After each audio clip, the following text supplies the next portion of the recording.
തൃശൂർ കൊണ്ടാഴിയിൽ രാത്രിയിൽ Google map നോക്കി തടയണയിലൂടെ സഞ്ചരിച്ച കാർ പുഴയിലേക്ക് പതിച്ചു. കാറിലുണ്ടായിരുന്ന 5 അംഗ കുടുംബം അത്ഭുതകരമായി രക്ഷപ്പെട്ടു. ഞായറാഴ്ച രാത്രി 7:30-ഓടെയായിരുന്നു അപകടം. ഗായത്രിപ്പുഴയ്ക്ക് കുറുകെ കൊണ്ടാഴി തിരുവല്ലാമല പഞ്ചായത്തുകളെ ബന്ധിപ്പിക്കുന്ന എഴുന്നള്ളത്ത് കടവ് തടയണയിലായിരുന്നു അപകടം. മലപ്പുറം കോട്ടയ്ക്കൽ സ്വദേശി ബാലകൃഷ്ണൻ, സദാനന്ദൻ, വിശാലാക്ഷി, രുക്മിണി, കൃഷ്ണപ്രസാദ് എന്നിവരാണ് രക്ഷപ്പെട്ടത്.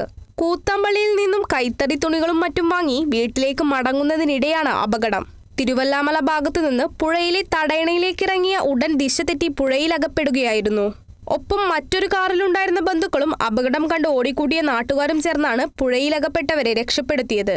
കാർ വീണ ഭാഗത്ത് പുഴയിൽ 5 അടിയോളം മാത്രമേ വെള്ളമുണ്ടായിരുന്നുള്ളൂ എന്നതും അപകടത്തിന്റെ വ്യാപ്തി കുറച്ചു.